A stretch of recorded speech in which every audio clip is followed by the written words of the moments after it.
Ce soir, nous allons entendre Ushan Gyardi. Notre Marielle le présentera, mais je crois qu'il n'est pas à présenter, tout le monde le connaît ici. Hein.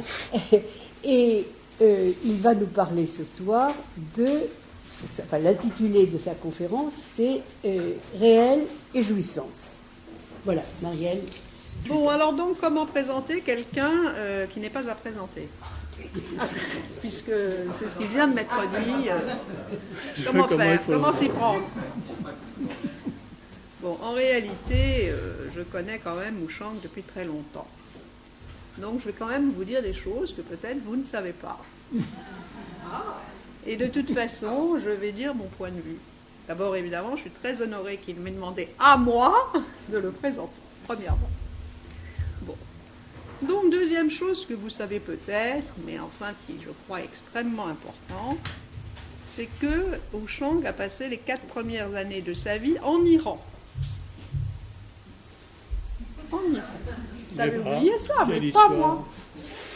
Et moi, je vais vous dire une chose, j'étais très contente quand j'étais amie avec lui. Je me suis dit, enfin, j'ai un ami musulman iranien. Enfin. Bon, c'est plus complexe que ça. Ushan n'est pas musulman. Bon. Mais je crois que cette culture iranienne, qui est quand même une très grande culture, tu en es fier. Et ça marque en réalité pas mal de tes occupations, puisque tu as gardé un lien avec la culture, avec la cuisine délicieuse d'Iran. Donc, premièrement, l'Iran. À 4 ans, tu es venu en France. Tu vois, hein, ça ne rentre pas dans une oreille pour sortir de l'autre. Ça reste là. Bien suivi. Donc, à 4 ans, tu es venu.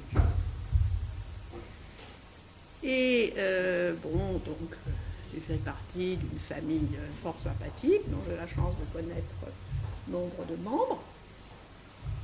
Mais évidemment, ce n'est pas dans les premières années qu'on s'est connus, c'est du temps de l'école freudienne. Voilà. Donc, c'est passé, je crois, par ma sœur, parce qu'en fait, tu étais amie avec ma sœur au début. Oui. Tu étais amie avec ma sœur. Et puis, après, on s'est connus. Hein? C'est un roman familial. Oui, c'est vrai. Oui.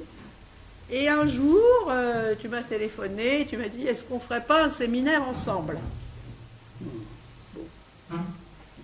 En raison des difficultés avec ma sœur, j'étais prête à aller ailleurs que là où j'étais avec elle. Donc je t'ai suivi. Je t'ai suivi et nous avons fait 7 ans, je crois, de séminaire avec Balbo, avec Gabriel Balbo. Et nous avons dépioté un certain nombre de séminaires de Lacan ensemble. Hein, c'était ça. C'était fort sympathique, ça s'est très bien passé. Bon, et puis les temps ont bougé, moi j'ai bougé. Ça a mis un certain temps, mais ça s'est fait. Bon. Donc, en réalité, quel est l'axe essentiel de ton travail? Quel est d'abord l'axe essentiel de ta personnalité? Je crois que tout le monde ici, bon là, tout le monde connaît autant que moi ta personnalité. C'est-à-dire, c'est à la fois une ouverture, une grande ouverture, à la fois en amitié et une ouverture théorique, parce que tu n'es pas le gars qui raconte toujours Freud premièrement, Lacan deuxièmement, qui mouline toujours la même histoire à partir des maîtres, pas du tout. Et bien évidemment, c'est dans la psychosomatique que tu as trouvé ton originalité. Combien de temps ça fait que tu travailles à la Salpêtrière? Ça, je ne sais pas. Mais peut-être que tu vas nous le dire. Ça fait 20 ans. 20 ans? Un peu plus. Donc, depuis 20 ans, tu travailles à la Salpêtrière, dans un service assez impressionnant. Ceux qui y sont allés savent qu'il y a des malades extrêmement graves. Tu fais à la fois des présentations de malades et à la fois des séminaires théoriques, enfin bon, tout ce que vous savez grâce à l'APM qui s'est fondée petit à petit. Oui. Hein? Enfin, assez rapidement. Assez rapidement. Voilà. Donc, vous connaissez tous ces activités de l'APM qui nous réunit aujourd'hui. Bien. Alors maintenant, sur ta pensée. Évidemment, ce n'est pas n'importe quel choix d'entrer dans un service de médecine. Parce que c'est quand même un lieu où la psychanalyse n'est pas attendue au départ, on peut le dire. Hein? Elle n'est pas attendue. Tu venais d'ailleurs d'hôpitaux psychiatriques, Maison Blanche, tu as quand même beaucoup travaillé, donc tu venais d'un certain nombre d'années de psychiatrie lourde, et tu as trouvé une pathologie tout aussi lourde, mais évidemment à la fois traitée différemment parce que s'exprimant à travers le corps. Alors je crois que le centre de ta pensée, c'est une question qui est liée à la castration comme moitié d'une sphère. C'est ça qui, au fond, t'anime essentiellement. Tu parles souvent de moitié, de réunion ou de non-réunion d'une sphère. Le sujet pour toi, le sujet qui parle, étant celui qui accepte d'être séparé d'une autre moitié. Hein, c'est ça qui est, à mon avis, le nœud de ta pensée. Et à partir de là, parfois, tu as des idées tout à fait prémonitoires, et tu dis, oulala, là, ça va mal se passer, l'Allemagne s'est réunie, elle n'a rien payé pour ça, elle a décidé de le faire en un coup, oulala, qu'est-ce qui va nous arriver? Et en effet, l'Allemagne nous domine très largement, c'était la manière de gagner la guerre. Bon.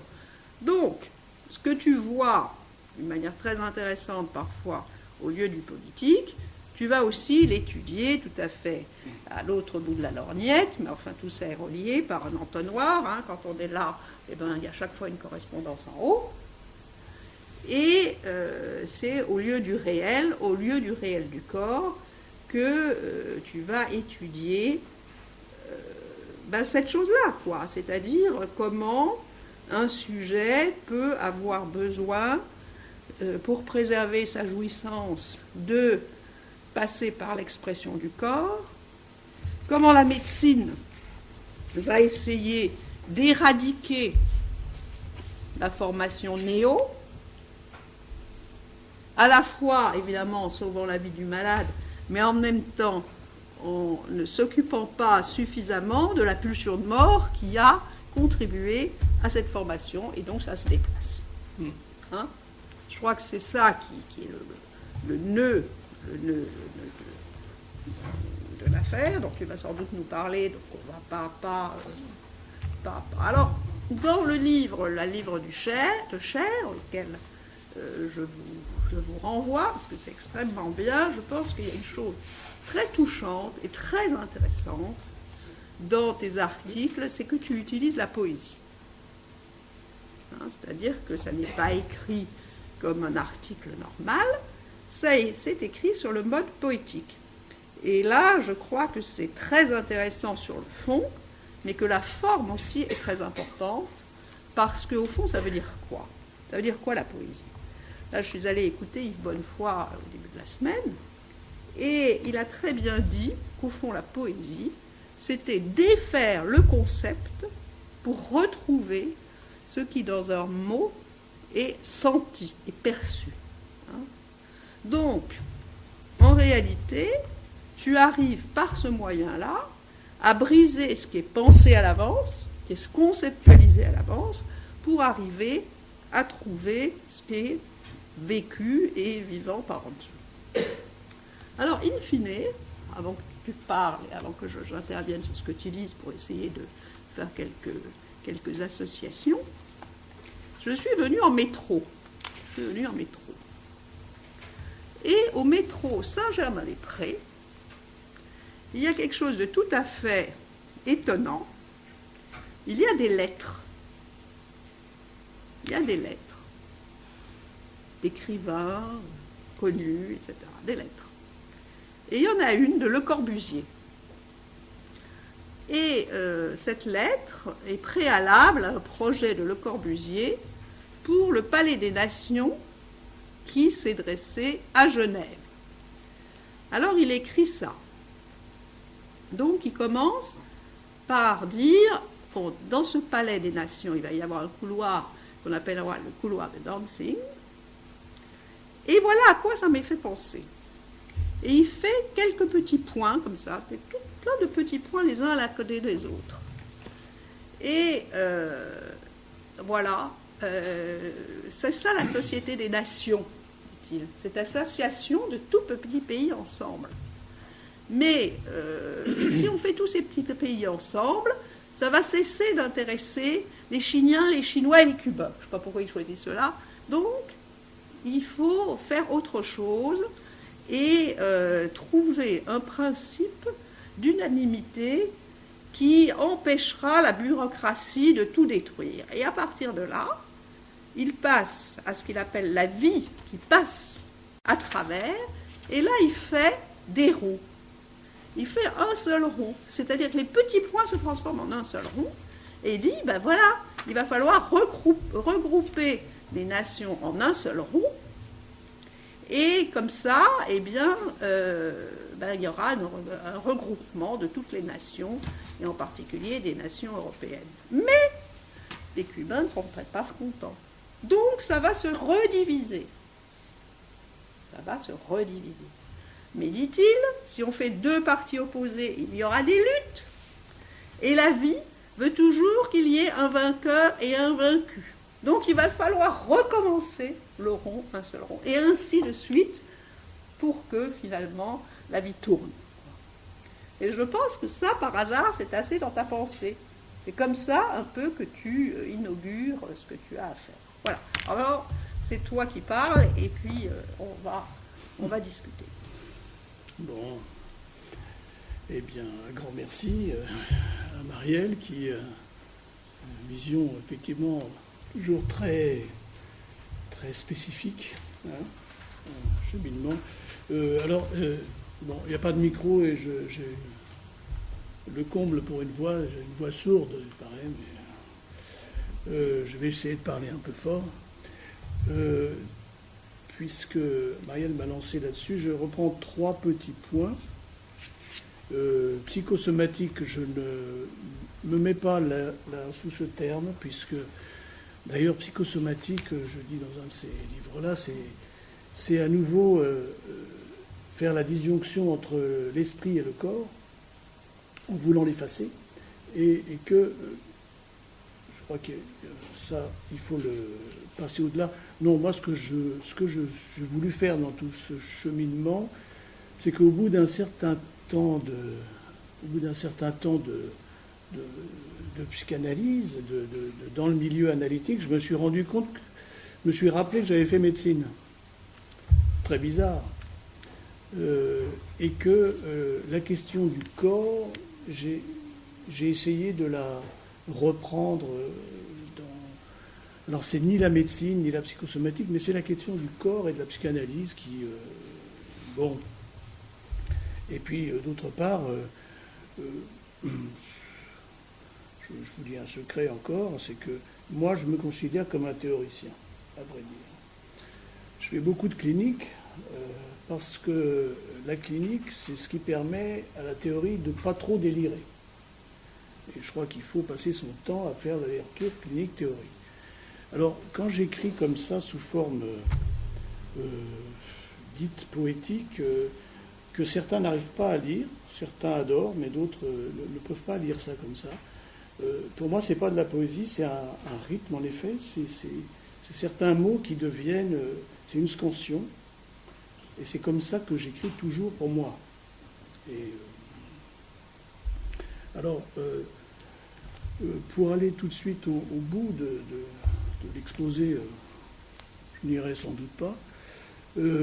La moitié d'une sphère, je crois que c'est... Enfin, je ne sais pas si c'est moi, mais je crois que c'est toute la psychanalyse. Et c'est tout Freud et Lacan qui le considèrent comme ça. C'est-à-dire, pour le dire même davantage, je crois que la psychanalyse, c'est la science du totalitaire et de ce qui le sépare par la castration, par la division. Et le champ qui s'ouvre là-dedans, qui s'appelle le champ de la jouissance, que Lacan voulait mettre en titre général de son travail. La sphère, c'est une vision globale, et d'ailleurs c'est une histoire imaginaire, et c'est un peu ça dont, en effet, je voulais aussi parler. Alors, la question de la guérison, quand même, et bien que Freud en ait parlé sans cesse, les psychanalystes ne s'autorisent pas trop à utiliser ce terme. Donc, plusieurs ont dit que c'était tabou, en effet, et puis disons, en 30-40 ans, il y a eu 3 publications là-dessus. Et je voulais faire ce soir un exposé très, non pas universitaire, mais carré. Eh bien, je n'y suis pas du tout arrivé. Ça ne vous étonne pas? Eh bien, non, mais il me semblait que c'est le sujet qui est rond. Le sujet de la guérison, il y a quelque chose qui ne va pas. Enfin, je veux dire, moi, ça ne m'exalte pas. Je dirais même qu'il y a quelque chose de malsain là-dedans. Il y a quelque chose de pénible. Alors, je dirais quelques petites choses qui m'ont étonné dans ces... Donc, il y a eu... c'est formidable parce que combien 17 personnes ont parlé, 16 personnes, enfin je ne sais plus. 9-18 à peu près, oui. Voilà. Ça m'évite de... C'est formidable parce que ça a été pris dans tous les sens. Alors, donc, je vais prendre d'autres voix, un peu les miennes en effet, et dire une ou deux choses qui m'ont étonné. D'abord, à part une ou deux incidentes, la guérison, on en a parlé en médecine, un peu, en psychanalyse, mais enfin, il y a les vainqueurs, toutes catégories, à travers l'histoire et à travers le monde, urbi et torbi, de la guérison, ce sont les religieux. C'est les vainqueurs, toutes catégories, dans l'histoire. C'est eux qui sont dans l'action, la promotion de cette question. C'est les mondes religieux et, disons aussi, les psychothérapeutes dits traditionnels, de tous les guérisseurs. Tout ça pour dire quoi? C'est que on pourrait croire que la médecine est l'héritière de la science, de la philosophie, de la rationalité. Je veux dire qu'elle est héritière des religions d'abord. Elle est héritière de la religion. Il y a une continuité considérable entre la médecine et les religions. Je ne vais pas vous parler des infirmières qui étaient voilées il n'y a encore pas très longtemps, qui étaient des religieuses, très dévouées, la vie monacale des médecins jusqu'à maintenant, c'est-à-dire qu'il y en a qui passent leur vie, les énoncés prescriptifs, l'intervention aux différents moments de la vie, mais, alors, une ou deux citations. Un professeur d'éthique médicale et de santé publique, Christian Hervé, le médecin a le pouvoir de réenchanter un monde désenchanté. Il se doit de donner l'espérance, pas seulement la vérité.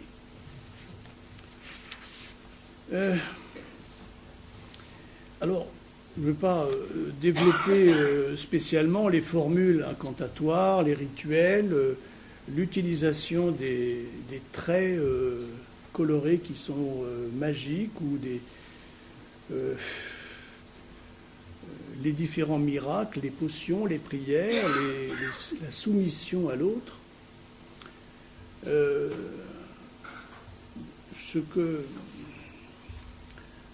Déjà dire que la question qui paraît oubliée maintenant et qui est sa cousine, qui paraît oubliée mais qui faisait loi il y a peut-être 30 ans, et discussion, c'est la normalité. La normalité, c'est la cousine de la guérison et on n'en parle plus, c'est comme si c'était passé. Au fond, qu'est-ce que c'est la guérison? C'est une vision idéaliste, c'est une histoire imaginaire, c'est le souhait d'une hallucination négative, effacer les conséquences du trait, de ce qui s'est passé. Alors,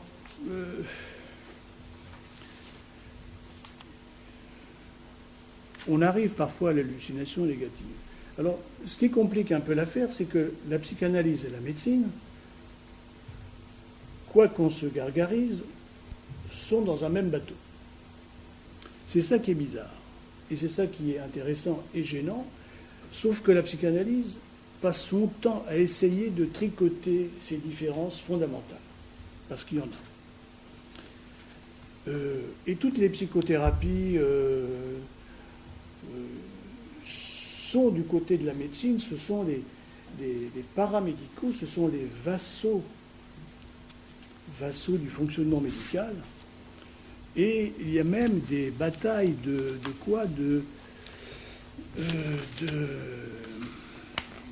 enfin, comme nous le savons bien, il y a des batailles pour le marché. Alors, je vous montre deux petites choses. Ça, vous avez peut-être reçu ça à la sortie d'un métro. Professeur Moreau, si vous voulez vous faire aimer et si votre partenaire est parti avec quelqu'un, c'est du domaine, vous serez aimé, votre partenaire reviendra, il courra derrière vous comme un chien derrière son maître. Il créera entre votre partenaire et vous une entente parfaite sur la base de l'amour. Les problèmes qui vous paraissent désespérés seront résolus. Protection contre tous les mauvais esprits, succès aux examens, réussite dans tous les domaines. Travail efficace garanti, discrétion assurée, paiement après résultat. Téléphone 01. Bon. Alors, autre chose que j'ai reçue la semaine dernière et qui vient de la rue d'en face. Consultation systémique, souffrance au travail.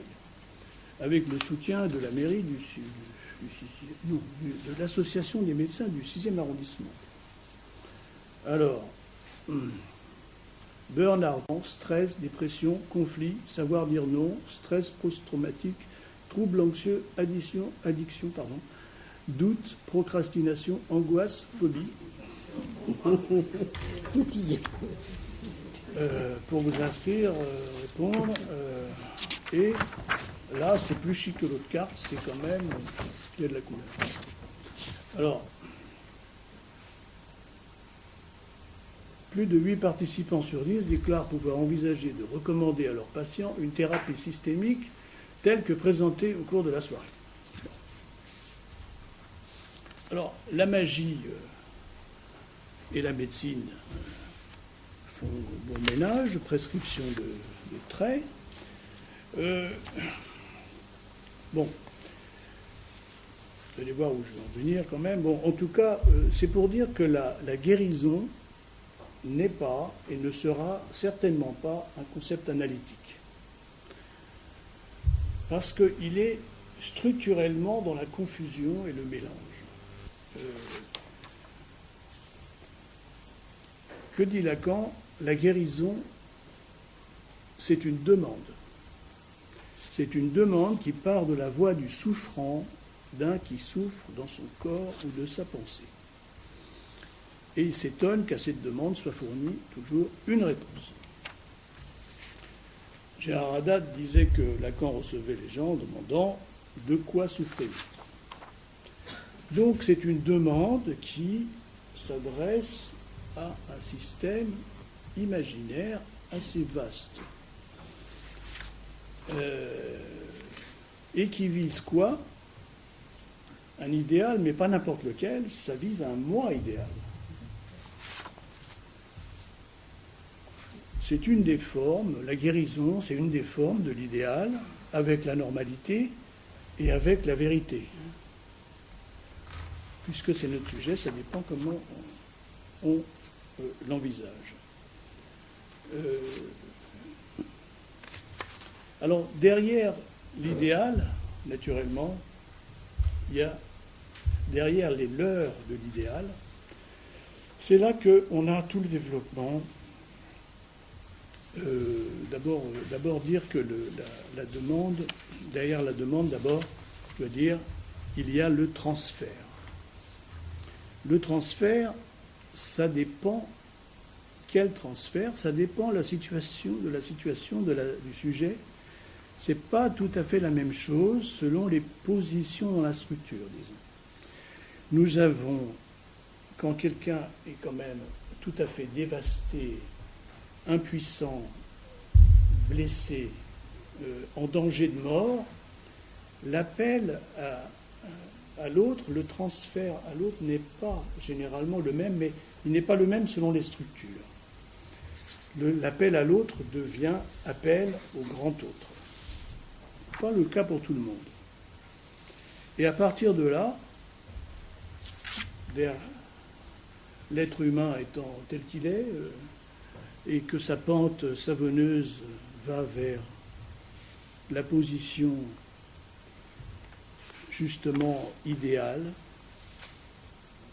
et abusive, eh bien, ça dépend de ce qu'il en fait, le grand autre supposé à cet endroit-là. Il y a de l'oblatif, en effet, et puis il y a du délétère. Et le problème, que ce soit dans la psychanalyse, dans la médecine, dans les religions, eh ben, on a la même difficulté du prétendant à être l'autre, à être le grand autre. Pour ce qui est de la médecine, on a cette continuité avec les religions est tellement terrible que pour faire carrière, autrefois, il fallait être curé, on avait une cure, on avait des sous, machin. Bon. Maintenant, il faut être médecin ou chercheur et dire qu'on croit à la science. Qu'on y croit ou pas, qu'on comprenne ce que ça veut dire ou pas, c'est pas le problème. Alors, il y a les grands prêtres qui vont à la télévision, ils ont plus leur sébille à la main, ils ont la sébille télévisuelle qui est dans les grandes messes pour construire des grandes cathédrales hospitalières. Ils sont déguisés, il y a les décors, ils appellent à la générosité. Mi-conformistes, mi-croyants, mi-bandits. Les héritiers de l'espoir pour les miracles à venir. C'est comme ça qu'on a, sous prétexte de soins et de soigner, nous avons payé par le public des tas de recherches qui ne sont pas des recherches, qui sont juste des histoires de curés. C'est des histoires qui ne cherchent rien, qui ne trouvent rien, mais la question c'est d'avoir renouvellement des crédits. Pire que ça, je l'ai vu il y a un mois à la campagne, on prend pour des gens qui n'ont pas certaines maladies, on les met dans le protocole parce qu'il faut un certain nombre de gens dans le protocole. Vous avez connu ça, vous connaissez ça. Et éventuellement on les rend malades, vraiment, sous prétexte de l'idéal et du soin. Bon.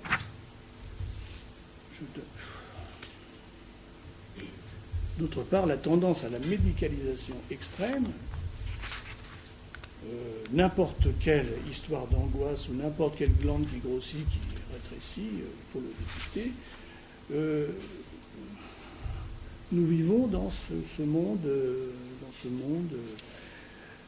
où, de toute façon, quand le létal des gens intervient, comme dans toutes les religions, c'est là que, pour celui qui veut gagner, il n'y a rien de tel que se confronter à ça.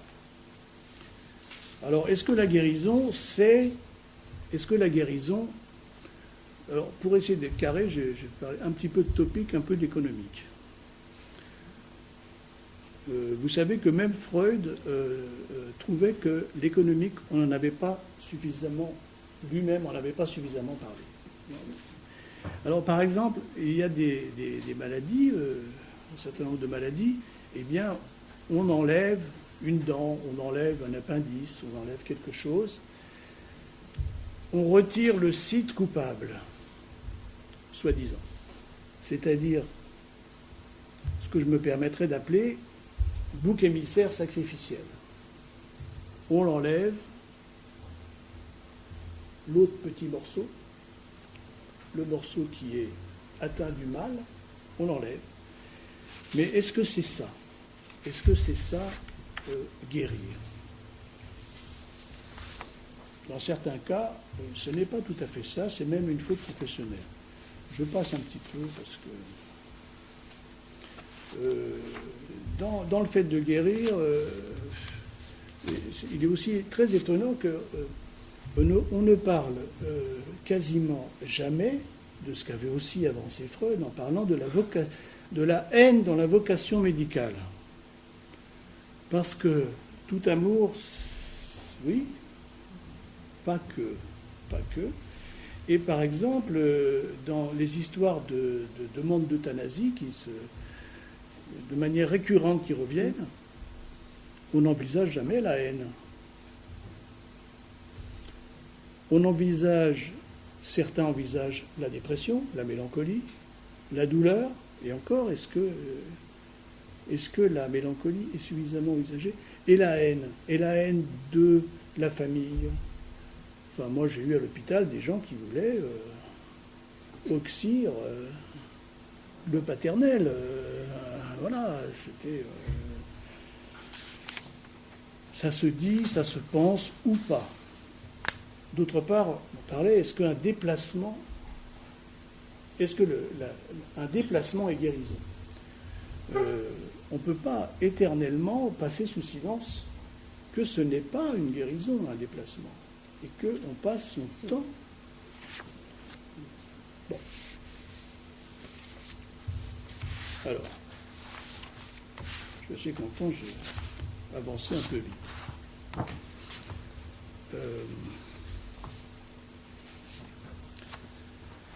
Alors, il y a aussi un point théorique qui est quand même assez gênant. Je pense qu'il y a quelque chose à revoir du côté de la douleur, de la castration, de la mutilation. Lacan a sorti frustration, privation et castration. Bon. Alors, il n'a pas lui-même beaucoup développé la question de la privation. La frustration, tant et plus sur les questions hystériques et tout ça. Voilà. Là, il y a une grande continuité Freud-Lacan, en effet. La privation, eh bien, si vous voulez bien, je l'appellerais amputation. Pour dire que c'est le contraire de la castration. Contraire, ça veut dire quoi? La castration, cette sphère qu'on ouvre, c'est-à-dire d'un côté, pour simplifier, le dit sujet et le dit objet,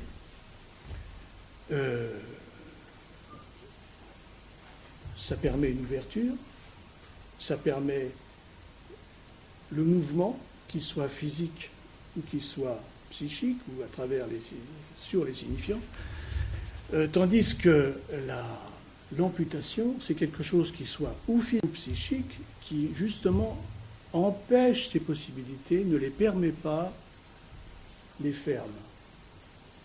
Quand vous perdez un bras ou quand vous êtes interdit d'utiliser certains mots dans certains pays, dans certaines familles, eh bien là, il y a une mutilation qui ne vous laisse pas circuler sur certains signifiants ou naviguer sur certaines actions. Le problème du travail, le problème fondamental du travail dans la médecine, voire dans la psychanalyse, c'est l'intrication qui n'est pas simple entre ces deux directions et surtout l'absence quasi complète de théorisation de ces deux directions, parce que c'est difficile à séparer, et d'autre part, toutes les tentatives se sont montrées très difficiles, même c'est corrélé par exemple à pulsion de mort, pulsion de vie. C'est très compliqué. On appelait ça la désintrication pulsionnelle. Je ne vais pas parler de la douleur là trop, mais on va laisser ça pour une autre fois. En tout cas, là, il y a des erreurs théoriques et des confusions qui sont pourtant au cœur de la problématique médicale spécialement. Les nombreuses mutilations qui se veulent castration, et même dans la psychanalyse, il y a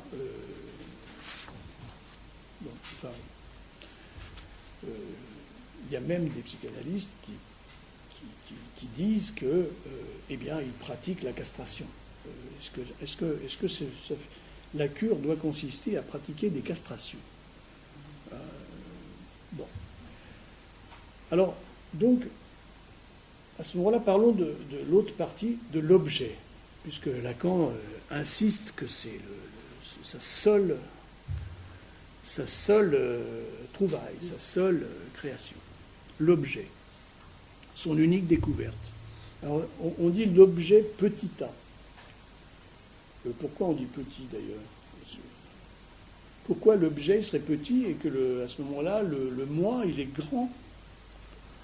Le sujet, il est grand et puis l'objet, il est petit. En réalité, donc dans cette séparation, l'objet et le sujet sont extrêmement réversibles. C'est ce qu'a voulu travailler en le distordant, par exemple, Hegel.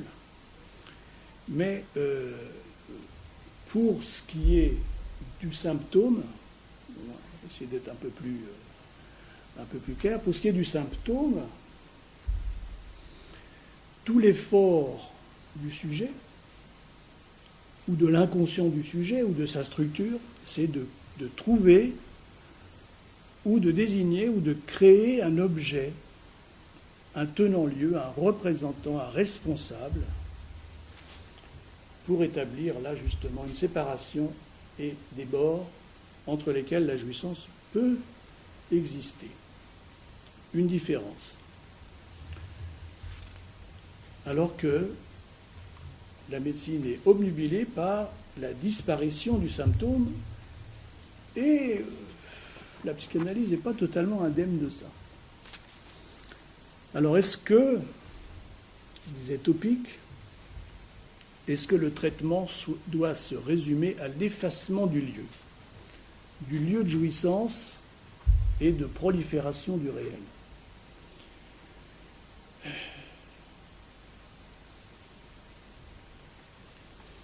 Disons que nous sommes à un moment historique de la médecine, d'urgence curative, de panique partagée, et que pour l'instant nous en sommes là, mais ça ne veut pas dire que la médecine est destinée à persister là-dedans. Lacan disait aussi qu'il se considérait comme le missionnaire de la médecine. Phrase extrêmement ambiguë, mais... alors, dit la structure désigne. Alors, le symptôme, si je prends cette histoire de sphère que je rappelle, le symptôme, c'est une partie du sujet. C'est-à-dire que c'est séparé, mais c'est relié. C'est une partie du sujet, et ça va être beaucoup plus net dans le symptôme. C'est extérieur, mais en fait, c'est partie de la structure. Alors, des exemples très courants et très simples. Un nombre considérable de maladies sont des maladies dites allergiques. Eh bien, allergique, on a choisi le corps, l'inconscient, la structure. À défaut de trouver un interlocuteur extérieur, un objet extérieur, à trouver un morceau de son corps, pas n'importe lequel, avec des liens symboliques, qui est désigné bouc émissaire. Qu'est-ce qu'un bouc émissaire? c'est un représentant du symbolique qui n'a pas la puissance pour exercer son maintien ou le pouvoir. Et là, la médecine fait quoi? Elle le considère donc comme un étranger nuisible, une espèce d'auto-accusation mélancolique incarnée, ou encore paranoïaque, puisque toutes les forces sont là pour détruire l'objet.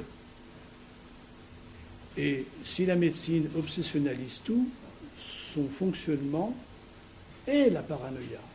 C'est-à-dire qu'on désigne un objet et on tire au canon. Yes. C'est super. Je commençais à avoir la bouche sèche. C'est merveilleux. Je suis comme un coq en pâte.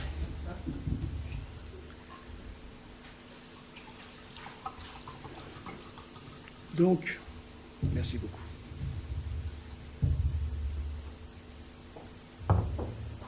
Donc, ce qui apparaît là comme une greffe, une hétérogreffe qui est une autogreffe, enfin, pas comme on veut l'appeler, eh bien, bouc émissaire désigné, il s'agit d'expulser ce morceau de corps. Et c'est ce qu'on voit tous les jours dans les interventions chirurgicales. Que ce soit une dent ou un tas d'autres choses, c'est une éradication de l'objet désigné. Malheureusement, c'est un bout du corps. Si cette éradication n'est pas accompagnée par un travail psychique, ça ne sert à rien, en général. Bon, c'est plus compliqué que ça, il peut y avoir des effets de castration, mais de la même façon, bon, il y a des éléments, je disais, c'est différent, du côté névrotique ou psychotique, si je peux me permettre de tailler à grands coups de serpe, mais pour ce qui est du trou de réel dans la psychose, dans cette histoire-là, on considère généralement, par exemple dans la lésion, que ça ne peut pas se déplacer. La clinique montre tous les jours que ça peut se déplacer, que ça se déplace, même les lésions peuvent se lever. Sauf qu'il s'agit là d'un trou de réel issu de la forclusion et que ça, on ne le déplace pas impunément. C'est massif, c'est lourd, c'est extrêmement corrosif. C'est ou sur une autre partie du corps, ou la tête ou le corps, ou c'est sur le voisin, le conjoint, qui n'est justement pas très préparé. Et là, il y a des effets redoutables. Il y a des moments de décompensation, bien sûr, mais il y a des moments de mort réelle. Parce que qu'est-ce que c'est que le symptôme ? Le symptôme, c'est l'objet absolu.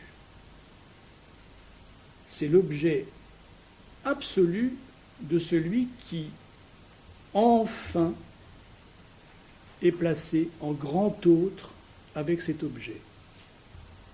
Que ce soit une œuvre littéraire, que ce soit une peluche, un animal, une œuvre, enfin, un enfant, l'accession à la toute-puissance parce qu'on l'a créé ou parce qu'on l'a trouvé par ailleurs, c'est ça le symptôme. Et ça permet, en effet, une guérison dans le statut de grand autre.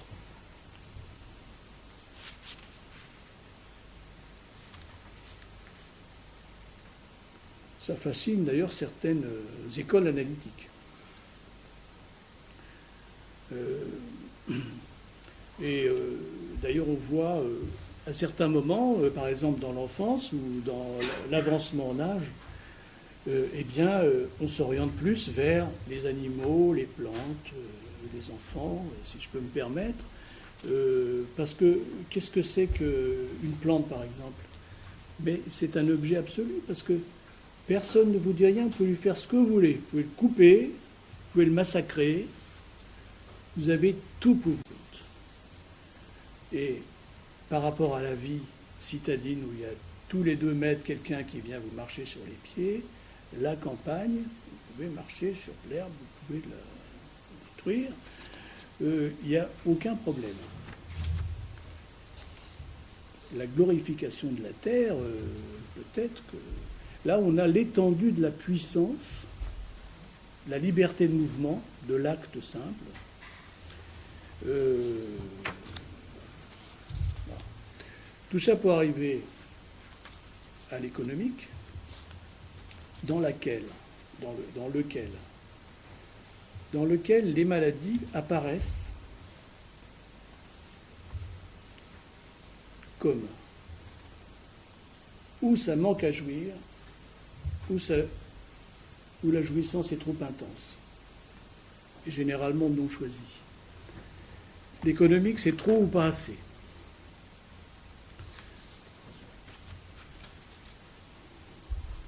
Pendant des siècles et des siècles, la médecine occidentale, au moins, parce que la médecine orientale, c'est plus compliqué. La médecine occidentale avait pour but de faire jouir les corps. Saigner, purger, faire vomir. C'était les 3 préceptes de la médecine. C'est-à-dire, voilà, cette stagnation, ce blocage, cette rétention de la jouissance faisait. Mais on n'a pas tellement changé, parce que la relaxation, la sismothérapie, c'est quoi d'autre que de faire jouir le corps? La sismothérapie, c'est quelque chose qui permet de transformer le corps entier en objet petit a, traversé par un orgasme. On se demande où est le grand autre. Et ça fait effectivement une jouissance également à travers l'objet, le sujet donc, qui est objet, et une sortie, avec quelques dégâts, de la mélancolie. Parce que la mélancolie, il faut que ça bouge, il faut que ça sorte, parce que c'est une stagnation invraisemblable. Donc comme ça, on a, je ne vous parlerai pas aussi, les rhumatismes, c'est cette cristallisation de la jouissance stagnante, dont un peu tout le monde est coutumier, mais c'est les lieux, qui soient psychiques ou physiques, d'échange, de mouvement, les lieux d'articulation, qui sont bloqués ou pas. Encore une fois, où les signifiants, ça peut tourner, ou c'est bloqué, et pour les articulations, c'est pareil. Et là, il y a une jouissance bloquée à la fois et délétère. Voilà, s'y trouve. Suivant. Vous n'avez pas fini. Hein.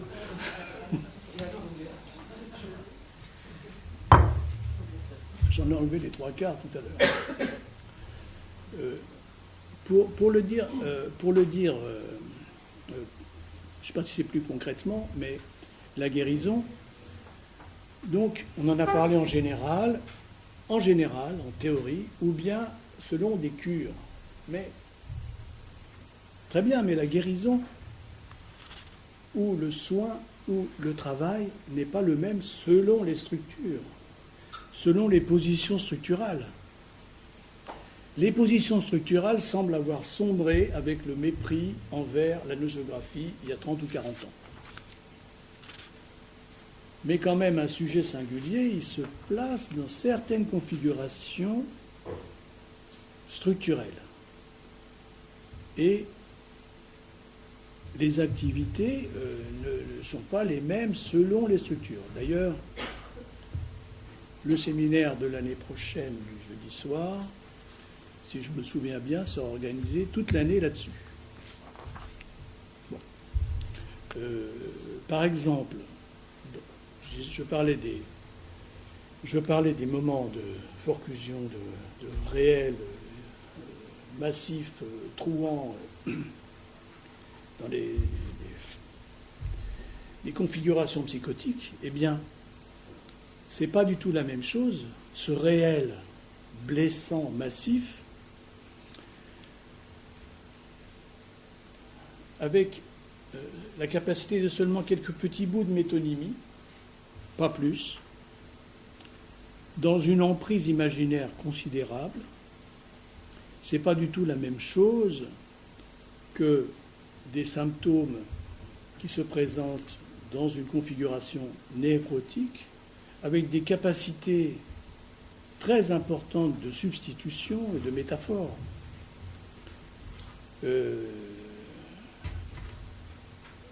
Là où l'entame faite sur le symbolique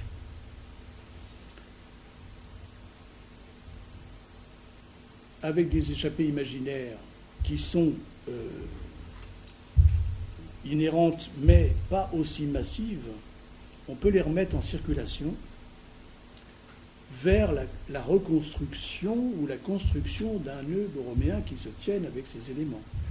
Tandis que dans l'autre cas, eh bien, le réel est immense, il déferle de manière blessante, considérable, et l'imaginaire, idem. C'est pourquoi Lacan dit que dans ces histoires-là, il y a deux imaginaires. Cet imaginaire dans les psychoses, cet imaginaire cerclé, massif, persiste, mais à travers son entame, eh bien, très doucement, très longuement, même si c'est 10 ans, 30 ans, 3 générations, eh bien, l'autre imaginaire, vers un objet, justement, petit a qui ne soit pas symptomatique, pourra se mettre progressivement en place. Là, c'est un réel déchaîné sans frein qui paraît inorganisé.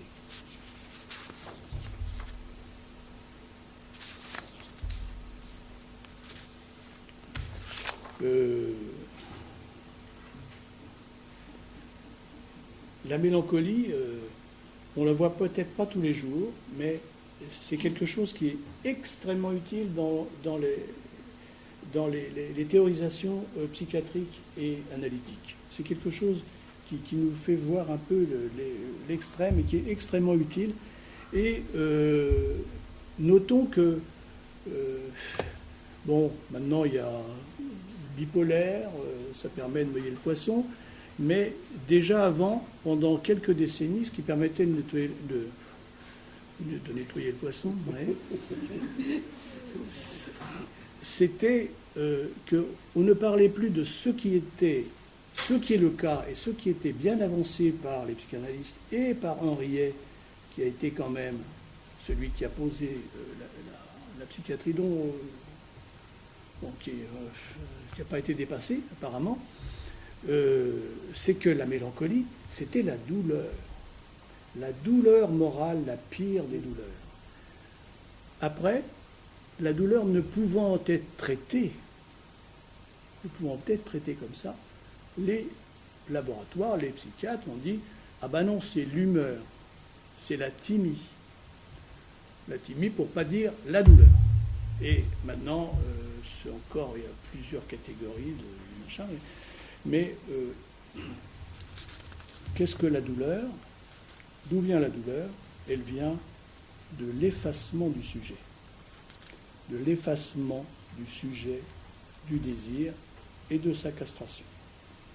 C'est une mutilation du sujet. Alors, je vais très grossièrement dire que selon les structures, donc, la médecine et la psychanalyse ne s'occupent en fait pas des mêmes choses. La médecine hospitalière a préférentiellement en charge la psychose et la forclusion. Cette psychose, donc on passera toute l'année là-dessus, qu'elle soit somatique ou psychique, c'est strictement la même chose. On est dans la psychose. On est dans la question du un totalisant mais brisé, et dans la question totalitaire, dans la question de la sphère. Et la psychanalyse, bien qu'elle prenne en charge des réputés psychotiques et pervers, s'occupe en réalité essentiellement de la configuration névrotique, parce qu'elle ne peut que travailler selon les éléments qui se situent là-dedans, qui permettent le travail de la cure et qui sont les éléments, on dit en gros névrotiques, sur lesquels on peut faire des substitutions, on peut métaphoriser, et sur lesquels peut circuler le sujet. Et c'est pourquoi on a aussi des cures dans lesquelles ce travail se fait, et sur l'autre partie du sujet, inentamable par cette foi, eh bien, où ça va toujours aussi mal, ou éventuellement il y a une relation éternelle avec l'analyste, cette analyse interminable, qui en fait, pour une part, est devenue une relation symptomatique. Pas à critiquer nécessairement.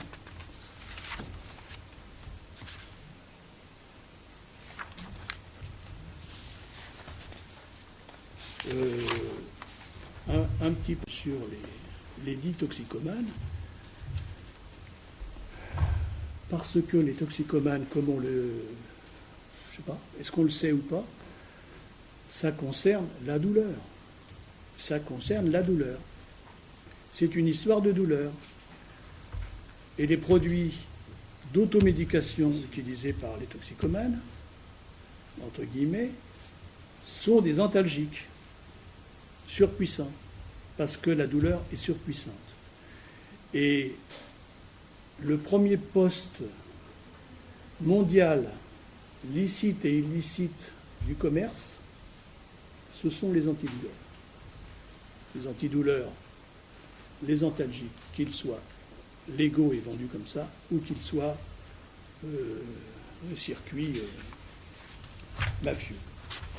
Et de là, la plupart des violences du monde se trouvent dans ces configurations-là.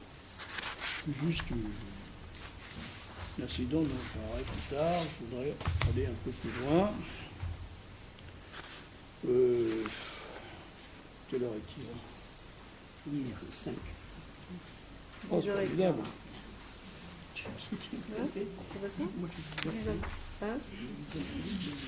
Enfin, ce que je ne veux pas développer ici, c'est que nous vivons dans un monde profondément psychotique, un monde de maladies physiques, un monde de psychotropes, et la véritable psychopathologie de la vie quotidienne, elle est là. Mais comme elle est là, mais comme notre action et notre capacité d'intérêt et de théorisation se situent ailleurs, ça, on passe un peu à côté. Sauf que quand on va à l'hôpital, on s'aperçoit que les hôpitaux sont remplis de ça. Je ne vous parle pas de la politique. Alors, juste une ou deux petites choses avant d'aller vers une conclusion. C'est que, par exemple, on dit qu'une maladie somatique, une psychosomatique, si vous voulez, on ne guérit pas. Mais si, on guérit. On guérit très facilement. En devenant paranoïaque. C'est très courant. Le passage à la paranoïa, c'est-à-dire en prenant un tenant-lieu, un représentant qui n'est plus dans le corps, mais à l'extérieur, bouc émissaire si vous voulez, ou alors en devenant un croyant, en bénéficiant de la révélation, eh bien, comme ça, on referme le cercle et les les lésions, la maladie disparaît. C'est étrange, eh bien ça se voit tous les jours, et de manière inverse, pas trop taper sur la paranoïa, d'ailleurs c'est extrêmement résistant. Quand on a des parano, il y a hospitalières, ce qui est assez rare d'ailleurs, parce qu'en réalité, la paranoïa et la paraphrénie sont très bien insérées socialement, c'est tous les jours comme ça. Eh bien dans l'autre sens, eh bien vous cassez la paranoïa et vous vous retrouvez avec une maladie physique, parfois mortelle. Parce que l'époque actuelle a pris une direction, il me semble, je me trompe peut-être, où on ne supporte plus la dépression. Il faut donc de l'antidépresseur. Tout est antidépresseur. Tout est stimulant. Il ne faut plus refouler.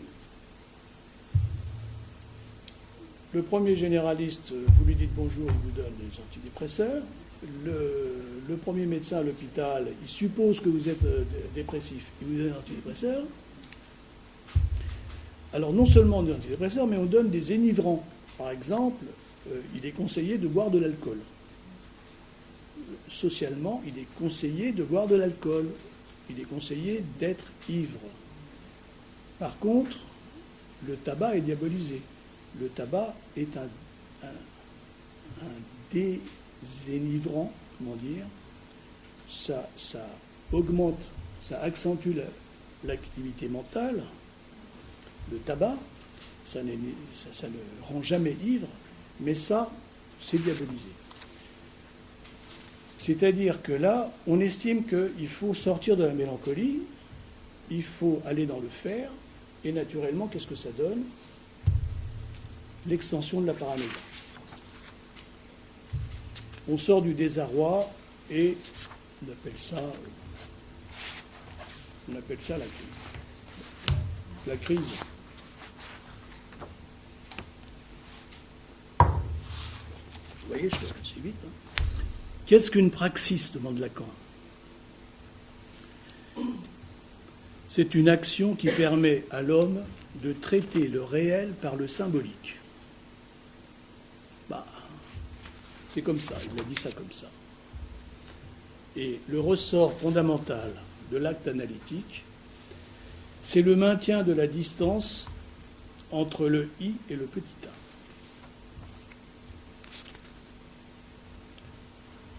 Catherine Colco disait, rire, c'est sortir de la répétition traumatique.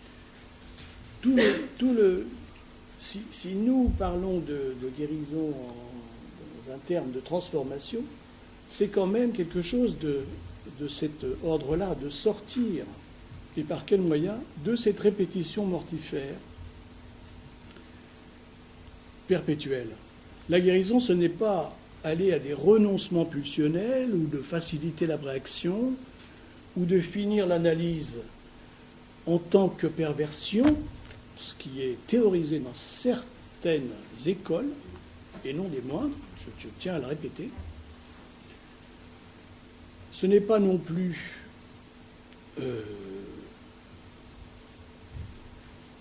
permettre tout simplement une décharge pulsionnelle, ce n'est pas la levée d'inhibition, ce n'est pas le retournement de la névrose en perversion, mais c'est une réorientation pulsionnelle.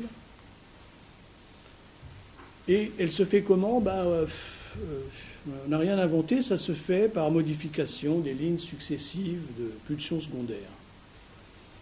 Alors, est-ce que c'est idéaliste de dire que la psychanalyse, de ce point de vue-là,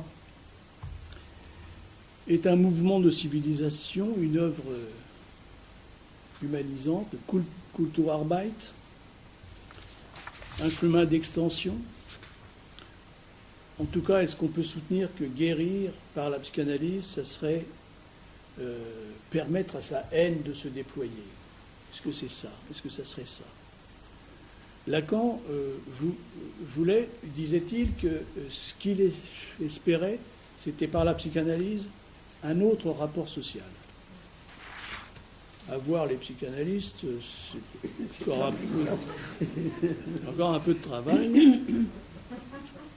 Ça n'a pas marché. Ça dépend, si, ça a marché. Ouais. Il a eu ce qu'il voulait, c'est-à-dire ce qu'il voulait, il l'a dit au départ, en C17, il y a son nom qui apparaît et les autres pas. Et ça a marché, puisque de toute façon, on dit Lacan. Donc, c'est Lacan qui a campé, et il a réussi. Non, il a fait un rapport. Il voulait des sujets qui obéissent.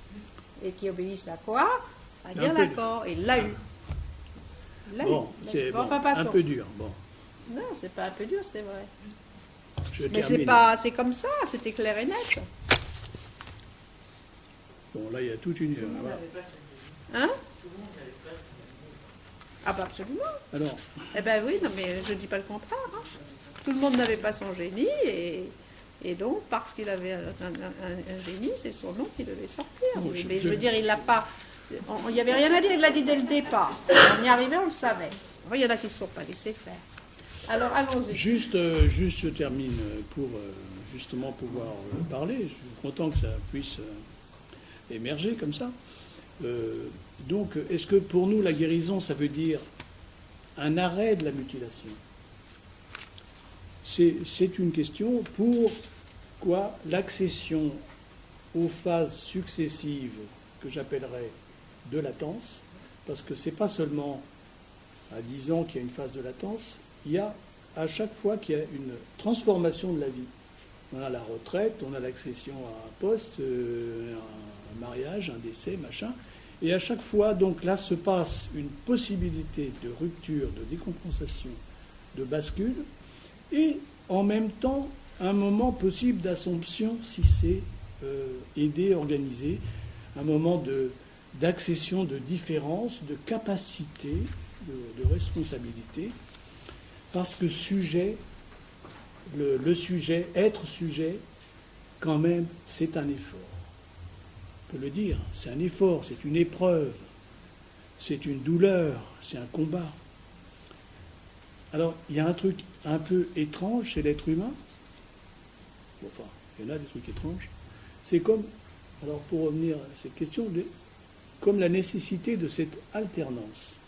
D'une alternance, céder à la jouissance profonde, s'y ressourcer ou s'y reposer, ou se faire charcuter et repartir. Sujet et fort, dans une jouissance limitée et combative, et travailler au bord, et abandon dans une jouissance profonde, que ce soit du sommeil, délire, maladie. Et c'est le langage qui est quand même là, dans sa capacité permanente de substitution et de métaphore, qui est quand même, Geneviève disait, sur la conquête sur la substance jouissante.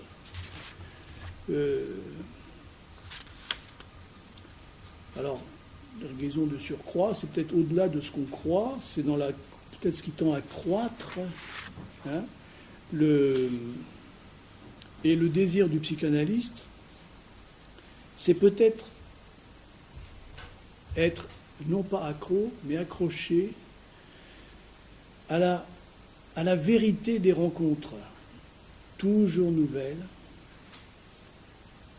avec toujours des signifiants, avec un ancrage symbolique, un écrin imaginaire, oui, et le vivier réel à l'infini pour relancer la métaphore.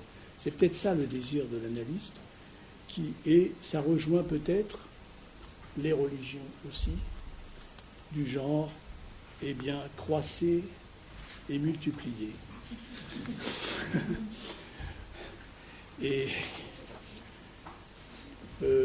Mais cela dit, à un autre étage, Lacan disait des choses et faisait des choses, mais il disait de la même façon, il parlait donc des analystes comme les non-idiots supposés.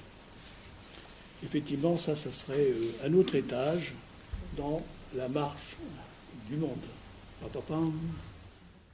va arrêter ce soir et je vous rappelle que la prochaine séance qui sera la dernière de ce cycle sur la guérison nous recevrons M.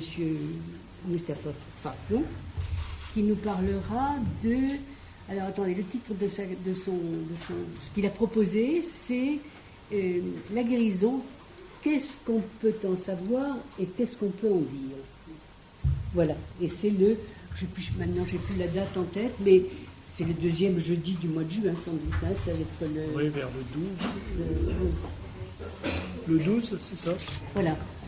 Et par conséquent, c'est avec lui que sera bouclé ces 2 années passées à travailler la guérison.